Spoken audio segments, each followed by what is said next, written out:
Good evening class. Last topic हम लोग LC oscillation के बारे में बातचीत कर रहे थे।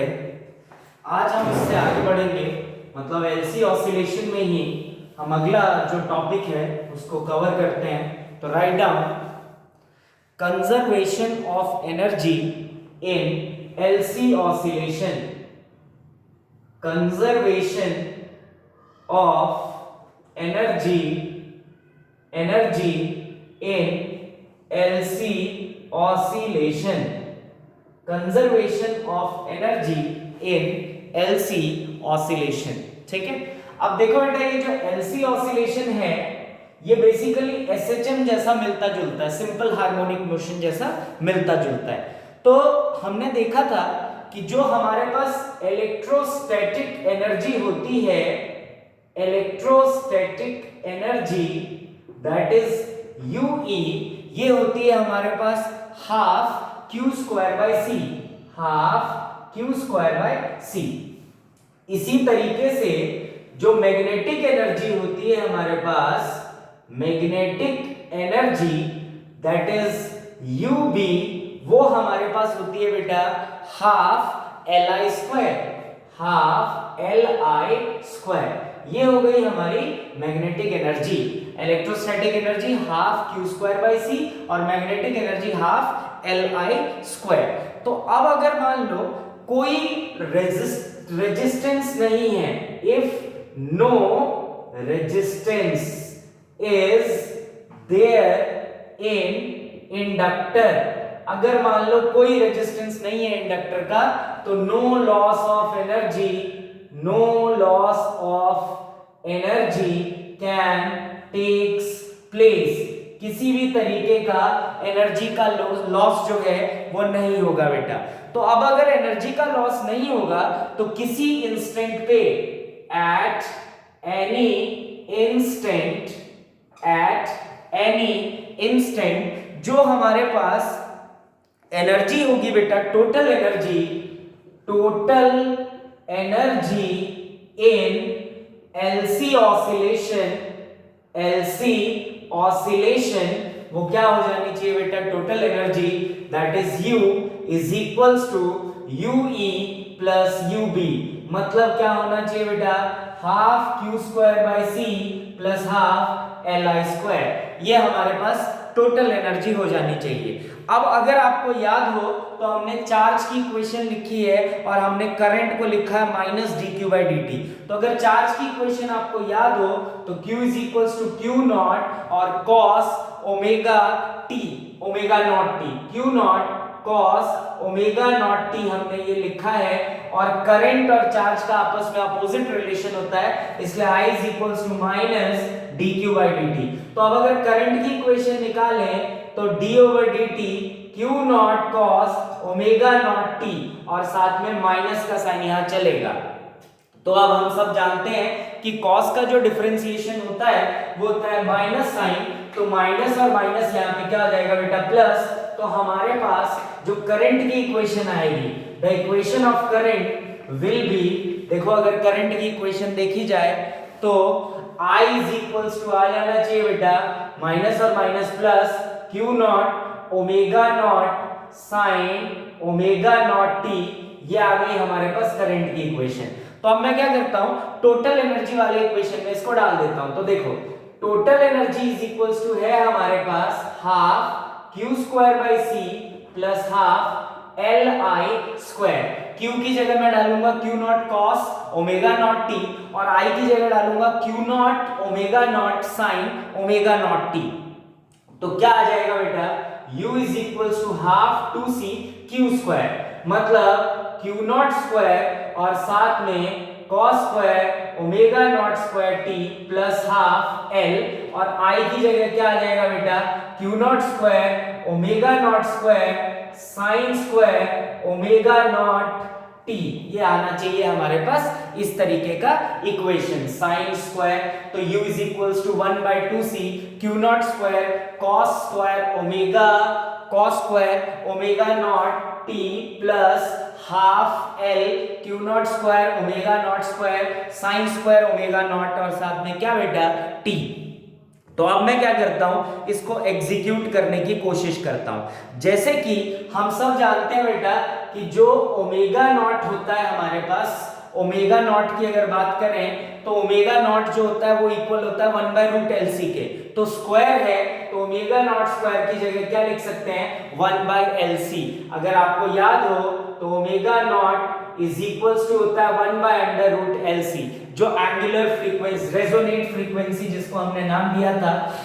अब अगर मान लो इसकी जगह पे हम ये लिख दें तो ये क्या आ जाएगा हमारे पास, it will be u is equals to 1/2c, यहां आया बेटा q नॉट स्क्वायर, यहां आया cos स्क्वायर, और साथ में क्या है बेटा omega naught t plus 1/2l into q not square into omega naught, मतलब 1/LC, और यहां पे क्या आ जाएगा साइन स्क्वायर ओमेगा नॉट, और साथ में क्या बेटा t।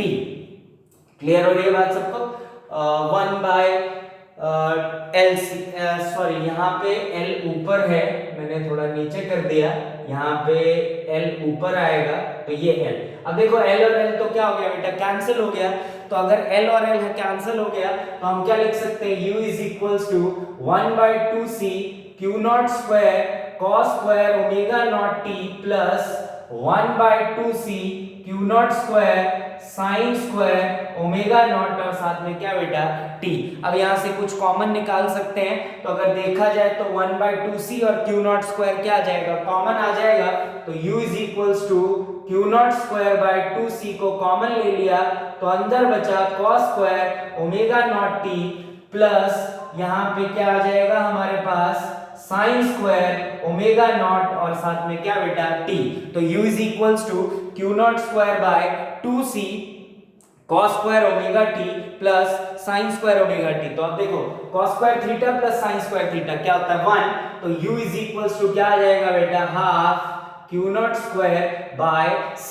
अब अगर तुमको याद हो तो q not square by c को हम क्या लिख सकते हैं, v नॉट का square in terms of capacitor, तो ये क्या लिखा जा सकता है बेटा हाफ c v नॉट का क्या बेटा स्क्वायर। तो यही क्या थी तुम्हारे पास इनिशियल एनर्जी स्टोर्ड इन क्या बेटा कैपेसिटर। तो इससे क्या पता लगता है कि एनर्जी क्या हुई बेटा कंजर्व रही, conservation of energy in LC oscillation. तो अब जल्दी से इसको कॉपी कर लें।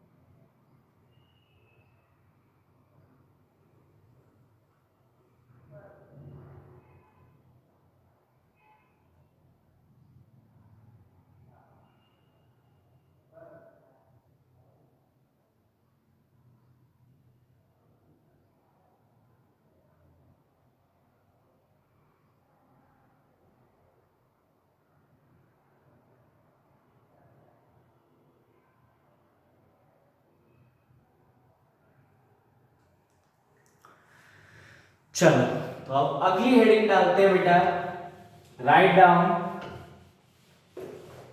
देखो एक चीज हमने पढ़ा था रेजोनेंस का फॉर्मेशन, और मैंने आपको बताया था कि रेजोनेंस एलसीआर सर्किट में तब फॉर्म होता है जब क्या हो बेटा XL और XC इक्वल हो। रेजोनेंस की कंडीशन जो होती है वो होती है XL इज इक्वल्स टू क्या बेटा XC, मतलब resistance offered by inductor is equals to resistance offered by capacitor, जिसमें XL का वैल्यू होता है L ओमेगा और XC का वैल्यू होता है 1/ओमेगा c। तब जो है वो रेजोनेंस फॉर्म होता है। तो अब हेडिंग डालेंगे sharpness of resonance, sharpness of resonance, sharpness of resonance, और इसको और क्या बोलते हैं बेटा क्यू फैक्टर भी बोलते हैं। शार्पनेस ऑफ रेजोनेंस जिसको और क्या कहा जाता है क्यू फैक्टर भी कहा जाता है। अब देखो मैं क्या करता हूं एक ग्राफ बनाता हूं बेटा, जिसका प्रेजेंटेशन आई नॉट और ओमेगा के बीच का है। एक ग्राफ है बेटा आई नॉट और ओमेगा के बीच का, जहां आई नॉट का मतलब पीक करंट होता है, जिसको आप और क्या कह सकते हैं बेटा, एम्पलीट्यूड करंट भी कह सकते हैं या करंट एम्पलीट्यूड भी कह सकते हैं। जैसे हमने ग्राफ बनाया है तो ये जो पॉइंट होता है इसको आई नॉट कहते हैं, इसको करंट एम्पलीट्यूड भी कहा जाता है। तो we have a graph of current amplitude versus क्या बेटा, एंगुलर फ्रीक्वेंसी ओमेगा। तो लिखो consider a graph, write down, consider a graph of variation, consider a graph of variation of current amplitude I naught, of current amplitude I naught and angular frequency omega for series LCR circuit,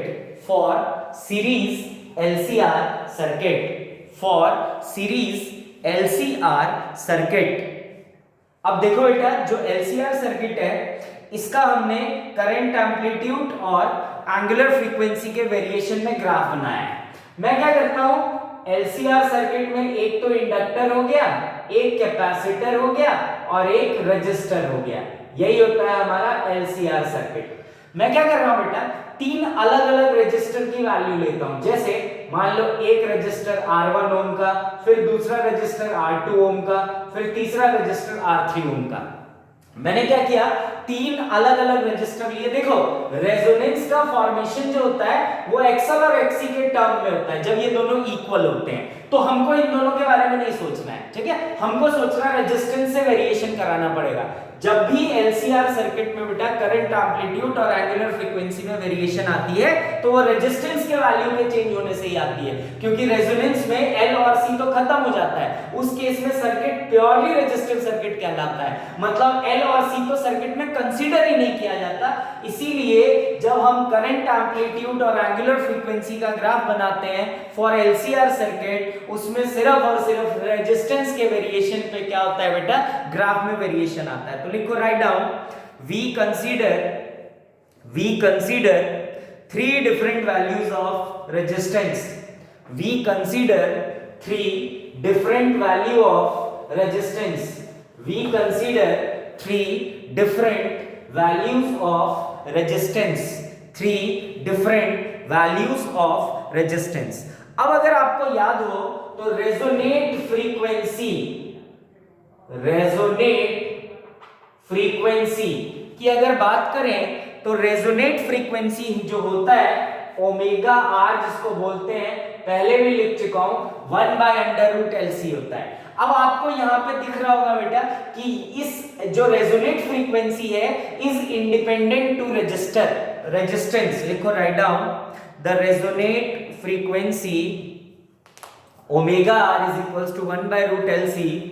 the resonate frequency omega R is equals to 1/√LC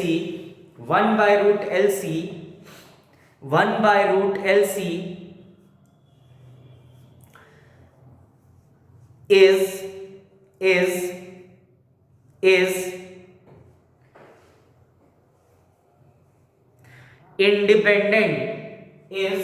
independent to resistance, is independent to resistance, but the sharpness of peak depends on R। देखो मैं क्या कह रहा था कि तीन अलग अलग रजिस्टर के जो हैं, मैं क्या कर रहा हूं बेटा, ग्राफ बना रहा हूं। देखो इस तरीके का है, ठीक है, तीन अलग अलग रजिस्टर का ग्राफ बना रहा हूं। जिस ग्राफ का कर्व शार्प होता है बेटा उसका जो रेजिस्टेंस होता है वो ज्यादा स्मॉल होता है। तो देखो सबसे शार्प कर्व ये है तो इसका R क्या होगा, स्मॉल, इसका R क्या होगा बेटा, मीडियम, और इसका R क्या होगा, लार्ज। ठीक है, तो ये याद रखना कि resonate frequency is independent to R, but क्या होता है बेटा कि जो हमारा शार्पनेस होता है कर्व का, रेजोनेंस का जो शार्पनेस होता है वो R पे डिपेंड करता है। अगर रेजोनेंस बहुत ज्यादा शार्प है तो समझ जाओ LCR सर्किट में R की वैल्यू छोटी है, अगर कम हो रहा है थोड़ा शार्पनेस तो मीडियम है, और बहुत ही ज्यादा कम हो रहा है तो R क्या है बेटा, लार्ज है। तो इस चीज को हम याद रखेंगे। LCR सर्किट में जो रेजोनेंस फॉर्म होता है उसमें जो शार्पनेस होती है वो डिपेंड करती है R पे। क्लियर है बात सबको? तो लिख लो, right down, the sharpness of resonance, the sharpness of resonance is measured by coefficient. The sharpness of resonance is measured by coefficient, is measured by coefficient called the quality, called the quality, called the quality or Q factor, called the quality or Q factor, called the quality or Q factor, quality or Q factor of the circuit, of the circuit, full stop। अगला point लिखो बेटा, the Q factor of series resonant circuit, the Q factor of series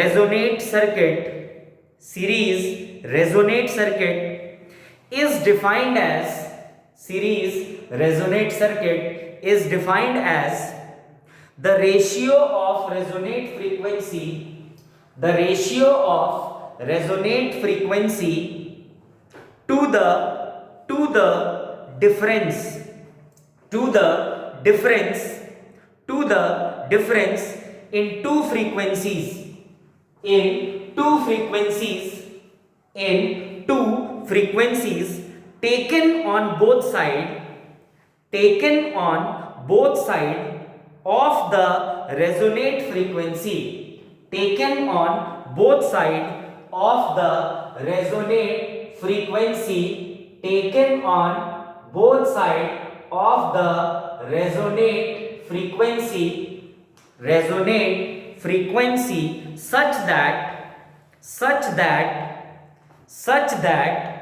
at each frequency, such that at each frequency, such that at each frequency the current amplitude becomes, the current amplitude becomes 1 by root 2 times, 1 by root 2 times the value at resonate frequency, the value at resonate frequency, such that value as resonate frequency। मतलब देखो resonate frequency का क्या मतलब है बेटा, कि वो point जिसमें दोनों तरफ बातचीत हो, मतलब यहाँ पे जो करंट की वैल्यू होगी I is equals to E not by root 2, और साथ में क्या बेटा, that is 2R, V is equals to IR, तो 2R। ठीक है, तो ये होता है तुम्हारा Q फैक्टर। अब इसको कॉपी कर लो।